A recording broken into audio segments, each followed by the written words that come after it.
Welcome to Max Premieres. If you're a sci-fi fan, Prime Video has a catalog that's absolutely worth exploring.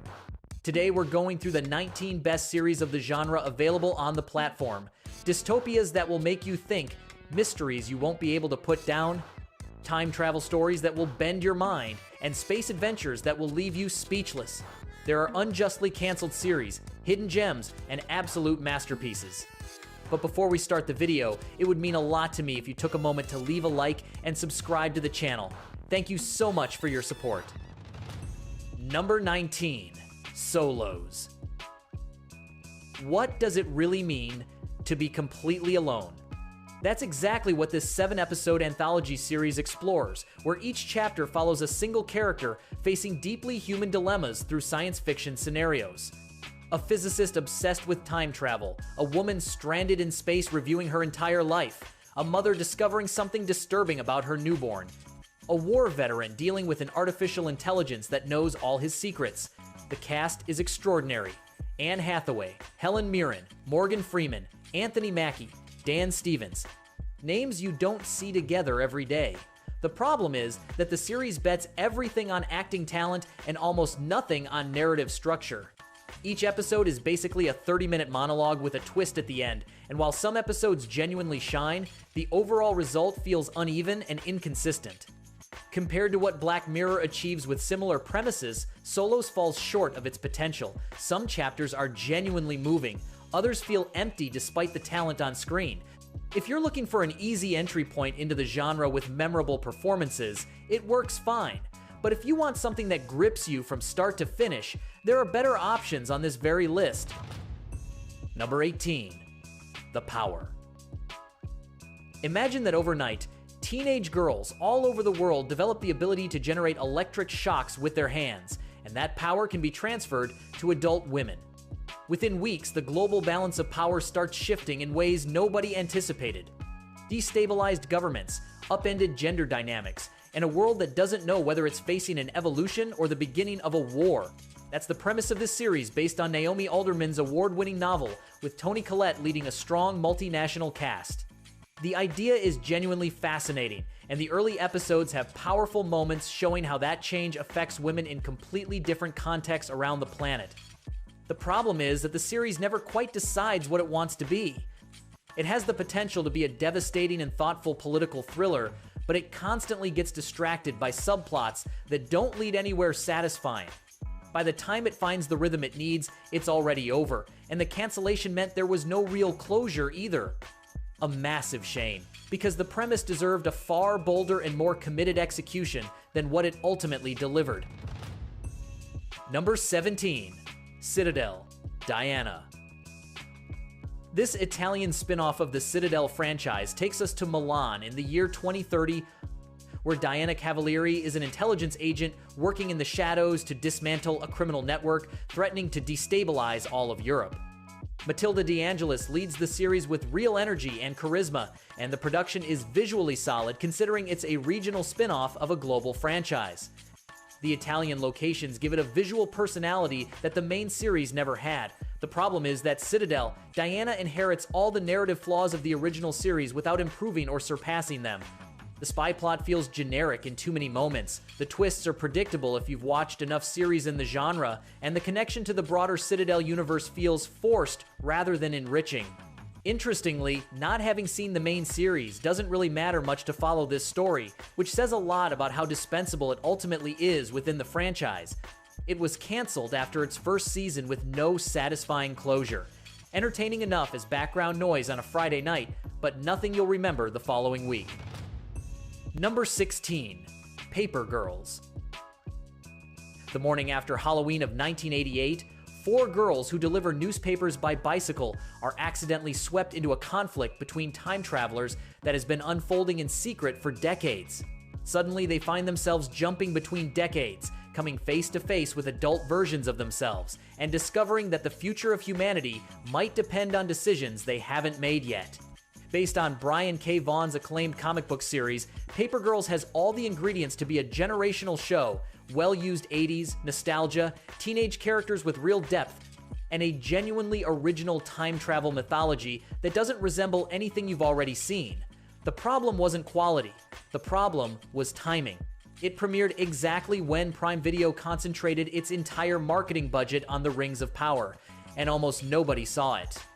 It was canceled just 1 month after its premiere without the platform giving it any real chance. It's one of the most painful and unjust cancellations in the platform's history. A series that deserves a far bigger audience than it ever got. Number 14, Citadel.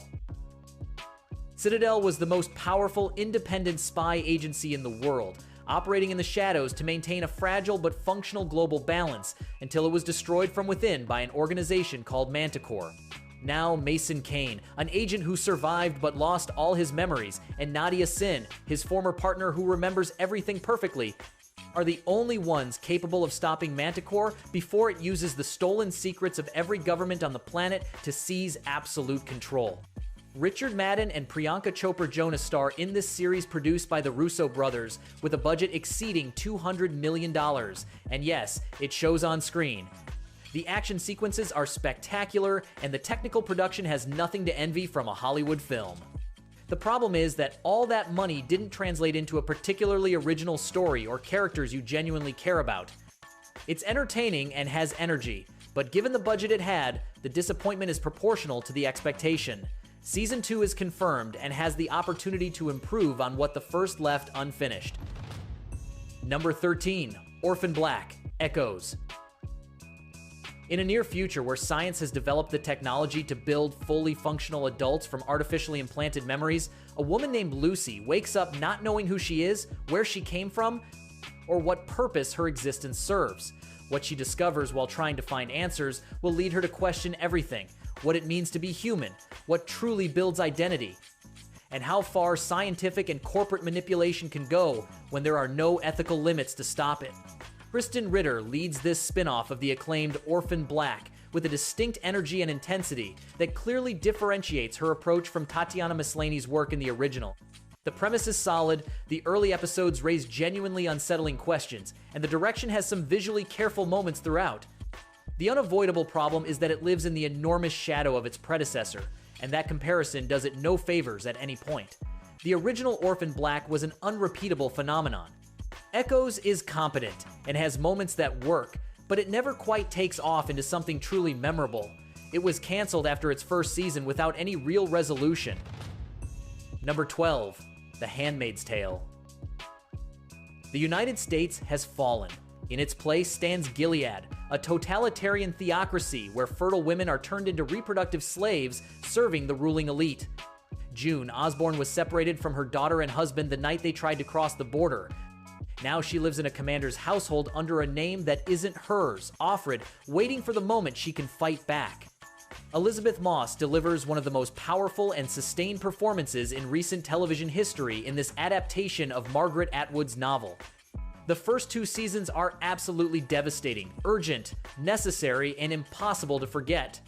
The problem is that the series ran longer than its story could sustain at that same intensity.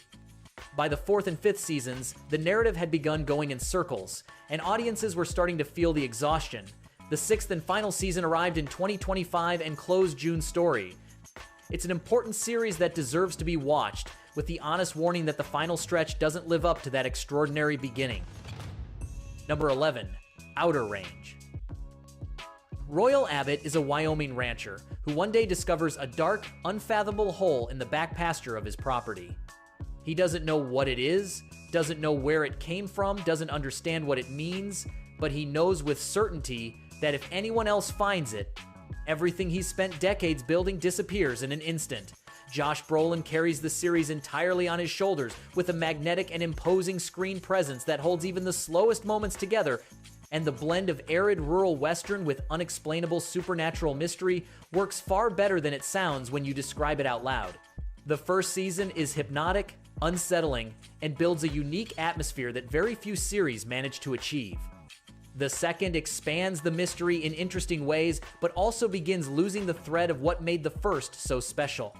It was canceled in July of 2024 without resolving any of the central questions it raised from its very first episode, which is an enormous frustration for everyone who got hooked on its particular world. Another victim of the platform's impulsive cancellations. Worth watching, as long as you know going in that there will be no closure. Number 10. Star Trek: Picard.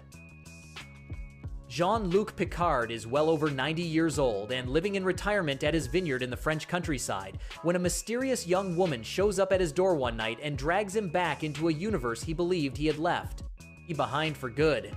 Patrick Stewart returns to the most beloved character of his career in a series that had a very uneven journey across its 3 seasons, but ultimately ended in a genuinely memorable way.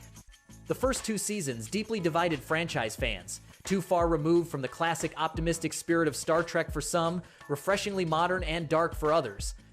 But the 3rd season reunited the entire cast of The Next Generation for the first time in decades and delivered the emotional closure that generation of fans had been waiting for without even knowing they needed it. Genuinely moving moments, reunions that will leave a lump in your throat, and a dignified farewell for characters who were part of the childhood and teenage years of millions of people around the world. If you're a franchise fan, seasons 1 and 2 are optional. The 3rd is completely mandatory. Number 9. The Rig. An oil rig in the North Sea becomes completely cut off from the world when a dense, inexplicable fog surrounds it without warning.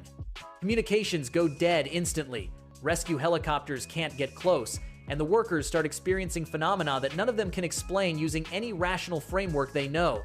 Ian Glenn and Martin Compston lead a cast that does solid work, building genuine tension inside a closed, deeply claustrophobic space where any room can become a trap.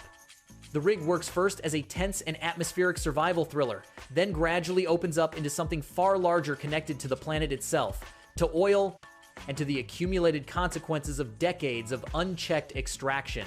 The 2nd season expands the mystery in a satisfying way and raises the stakes in directions the 1st season only hinted at. It's one of those British series that doesn't make a lot of media noise, but that, given a real chance, grabs you completely and doesn't let go. Atmospheric, intelligent, and with an ecological heart that gives it a genuinely interesting extra dimension. Number 8. Upload. In the year 2033, when you die, you can choose to upload your consciousness to a digital paradise.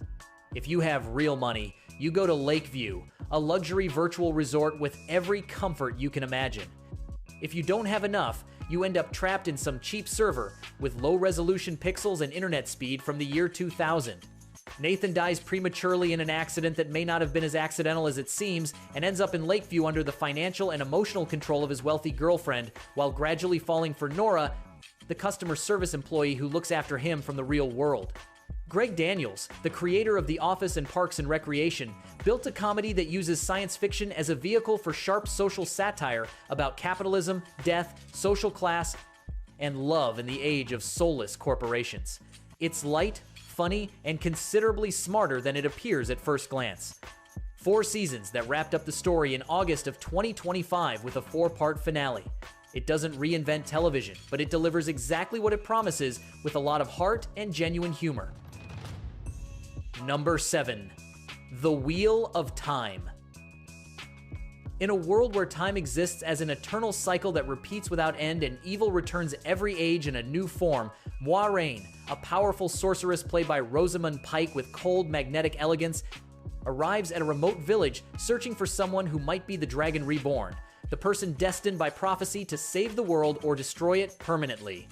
Based on Robert Jordan's monumental 14-book saga, The Wheel of Time was Prime Video's big bet to have its own answer to Game of Thrones, and it succeeded partially but genuinely. The first season had pacing problems and visible budget limitations that showed on screen. The second improved considerably in every aspect and began building a world that was truly worth exploring in depth. The third, released in 2024, showed the series operating at its best level, and that was precisely when the cancellation arrived in May of 2025. With 14 books as source material and a story that had barely scratched the surface, it stands as one of the most incomprehensible decisions the platform has ever made. Number 6. The Man in the High Castle. What if the Nazis and the Japanese Empire had won World War II? In this adaptation of Philip K. Dick's novel, the United States is divided into 2 occupation zones, the East Coast under the absolute control of the Greater Nazi Reich, the West Coast under the Japanese Pacific Empire, and a neutral strip in the Rocky Mountains where something extraordinary circulates in secret and contraband. Films showing an alternate world where the Allies actually won the war. Rufus Sewell as Obergruppenführer John Smith is one of the most complex and disturbing antagonists in recent television, an American who chose the side of evil and carries that weight in devastatingly human and believable ways. The series builds its alternate world with a level of historical and ideological detail that is genuinely impressive throughout. The first 2 seasons are excellent in almost every respect. The final 2 drop slightly in quality but maintain the dignity of the overall project. The ending divided opinions, but the whole remains one of the most intelligent and ambitious dystopias ever produced for television. Number 5. The Lazarus Project. There exists a secret organization with the ability to reset time back to the nearest January 1st whenever the world is on the verge of an apocalyptic-level catastrophe. George, a young British man who suddenly discovers he has the same ability, is forcibly recruited without anyone asking whether he wants to be. What at first seems like an extraordinary responsibility quickly turns into a nightmare when George decides to use that power for his own personal ends, unleashing consequences that no reset can easily fix because the problem isn't in the timeline, it's in him. Papa Essidou carries the series with extraordinary intensity and vulnerability, and the way the writers construct and play with the internal rules of time travel is genuinely clever without ever becoming confusing. Each season finds completely new ways to complicate the central premise without anything feeling artificial or forced. It was canceled after 2 solid seasons, which is deeply painful because it had so much more left to explore. One of the smartest and most underrated science fiction thrillers of recent years on any platform. Number 4. The Devil's Hour. Every night at 3:33 in the morning, Lucy Chambers wakes up. No apparent reason, no nightmares, no external stimulus to explain it. She simply opens her eyes at that exact hour that for centuries has been called the Devil's Hour. Her 9-year-old son is emotionally distant in ways that terrify her and that no doctor can satisfactorily explain. And there's a man named Gideon, wanted by police in connection with a series of seemingly random crimes in different parts of the country, who appears to be connected to Lucy's life in ways that completely defy any conventional logic. Jessica Raine and Peter Capaldi star in this series, created by Tom Moran and produced by Stephen Moffat, that in its early episodes looks like a fairly conventional dark psychological thriller, but that gradually reveals a narrative architecture about time, free will, and sacrifice that very few series have the courage and technical skill to build in quite that way. The second season deepens everything established with remarkable craft. The third is confirmed and is among the most anticipated. Without a doubt, the most underrated series on this entire list. Number 3. Fallout. 200 years after the world ended in nuclear fire, survivors are divided between those who lived underground in subterranean vaults designed by the Vault-Tec Corporation, and those who survived however they could on the surface, turned into a brutal and merciless post-apocalyptic wasteland. Lucy McLean is a young woman raised inside a vault with the values and naivety of 1950s America, who has never seen the world above ground, and who one day has to venture into that chaos to rescue her kidnapped father. What she finds up there will change absolutely everything she believes she knows about her world, her history, and who she herself really is. Ella Purnell is absolutely perfect in the role, and alongside her, the series achieves something that seemed nearly impossible: capturing the spirit and dark humor of the video games without alienating viewers who have never played them at all. It's violent, funny, philosophically more interesting than it appears at first glance, and visually spectacular in every episode. The first season was a complete revelation. The second, released in late 2025, confirmed it wasn't just luck. A third season is already confirmed. Number 2. The Peripheral. In a near-future rural American South, Flynn Fisher and her brother survive however they can in a devastated local economy. When he brings home a virtual reality headset of unknown origin, Flynn uses it thinking it's a video game, but what she experiences isn't a simulation. It's a real and fully functional connection with 22nd century London, a city that survived a catastrophic event called the Jackpot that wiped out the vast majority of humanity. and the inhabitants of that distant future need something specific from Flynn that could alter the course of both timelines in ways that neither end can fully predict.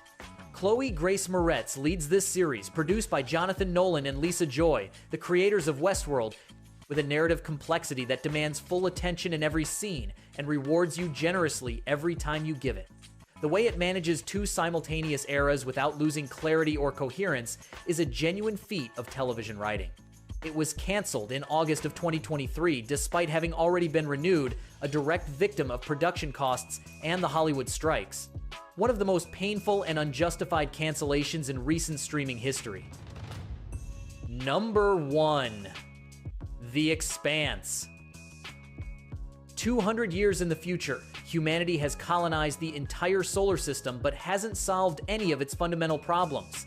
Earth is governed by the United Nations amid mass overpopulation and unemployment. Mars is an independent military power, with its own culture forged in the harshness of terraforming a hostile planet. And the Belters, who live and work in the asteroid belt extracting the resources both superpowers need, survive under brutal conditions while being exploited and looked down upon by both sides. When a young activist disappears and an ice hauler is mysteriously destroyed in deep space, a belt detective and a merchant ship officer discover that both cases point toward the greatest conspiracy in the history of humanity, something found in space that could change absolutely everything. The Expanse isn't just the best science fiction series on Prime Video. For an entire generation of genre fans, it's the best science fiction series produced in the last 20 years. The physics is real and consistent, the politics are complex and credible, and the characters carry a human depth that very few series of any genre manage to sustain across 6 complete seasons. It was canceled by Sci-Fi after 3 seasons and rescued by Amazon thanks to the massive and organized pressure of its fans. A universe built with a narrative coherence and ambition that has no equal in television today. And that's it for today's video.